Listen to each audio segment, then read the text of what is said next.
जय मसीह की। अगर उत्पत्ति का पहला अध्याय अगर आप पढ़ो तो वहाँ पर परमेश्वर ने जितना कुछ बनाया सब कुछ शब्द से बनाया, और शब्द से बनाया तो उन्होंने 6 दिन क्यों लिए? अगर शब्द से ही बनाया था तो वो तो एक ही दिन में बन जाता। एक दिन भी बहुत ज़्यादा है, क्योंकि एक दिन में भी 1440 मिनट होते हैं। तो परमेश्वर ने 6 दिन क्यों लगाए? इसका उत्तर बहुत ध्यान से समझना। ऐसा परमेश्वर ने हमारे लिए किया, क्योंकि उत्पत्ति में ऐसा लिखा है, उत्पत्ति उसका 2 अध्याय और 2 और 3 वचन। और परमेश्वर ने अपना काम जिसे वह करता था 7वें दिन समाप्त किया, और उसने अपने किए हुए सारे काम से 7वें दिन विश्राम किया। और परमेश्वर ने 7वें दिन को आशीष दी और पवित्र ठहराया, क्योंकि उसमें उसने अपनी सृष्टि की रचना के सारे काम से विश्राम लिया। यहाँ पर लिखा है कि परमेश्वर ने 7वें दिन विश्राम लिया। सही में परमेश्वर को विश्राम लेने की कोई ज़रूरत ही नहीं। और भजन संहिता 121 और उसके 4 वचन में ऐसा लिखा है कि परमेश्वर, इज़राइल का परमेश्वर, ना सोता है ना ऊँघता है। इसका मतलब परमेश्वर कभी भी नहीं सोए। लेकिन यहाँ पर लिखा है कि परमेश्वर जो है उन्होंने 7वें दिन कोई भी काम जो था वो नहीं किया। सही में परमेश्वर हमारे लिए उन्होंने ऐसा किया कि 6 दिन काम किया और 7वें दिन वो हमें विश्राम देना चाहते थे। क्योंकि फिर आगे हम पढ़ते हैं निर्गमन का पुस्तक और उसका 20वां अध्याय, और मैं पढ़ता हूँ 8वें वचन से, निर्गमन 20 और 8 से। तू विश्राम दिन को पवित्र मानने के लिए स्मरण रखना।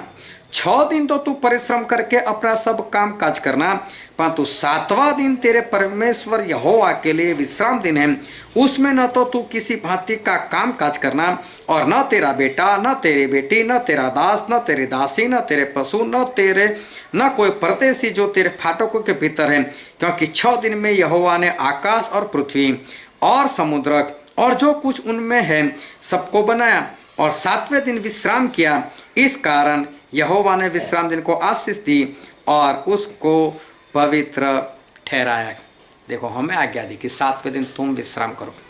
अगर इंसान हर रोज काम करता रहे, उसको एक दिन भी विश्राम ना मिले तो वो तो काम से उब जाएगा। परिवार के लिए क्या वक्त निकालेगा? परमेश्वर के लिए क्या वक्त निकालेगा? इसलिए परमेश्वर ने ये जो कुछ किया है वो सिर्फ और सिर्फ हमारे लिए किया है। और फिर बाइबल में लिखा है, हम पढ़ते हैं नए नियम में, और मरकुस उसका 2 अध्याय और उसका 27वां वचन। यहाँ पर ऐसा लिखा, और उसने उनसे कहा, शब्द का दिन मतलब विश्राम का दिन 7वां दिन मनुष्य के लिए बनाया गया है। कितना स्पष्ट लिखा है, 7वां दिन मनुष्य के लिए बनाया गया है, न कि मनुष्य शब्द के दिन के लिए। मतलब हम शब्द के दिन के लिए नहीं, शब्द का दिन 7वां दिन हमारे लिए, मतलब उसका जिस तरह से हम इस्तेमाल करना चाहे हमें करना है।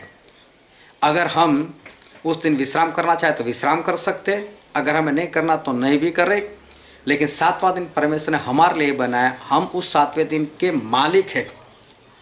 तो 7वां दिन परमेश्वर ने हमें इसलिए दिया ताकि हम आराम से अपने परिवार के साथ और परमेश्वर के साथ समय बिता सके। इसलिए हमारे परमेश्वर ने 7वां दिन हमको दिया है, विश्राम का दिन। इसलिए परमेश्वर ने भी 6 दिन काम करने में लगाए। वो चाहते तो एक पल में कर सकते थे, लेकिन 6 दिन इसीलिए हमारे लिए लगाए। तो परमेश्वर आपको आशीष दे। आमीन।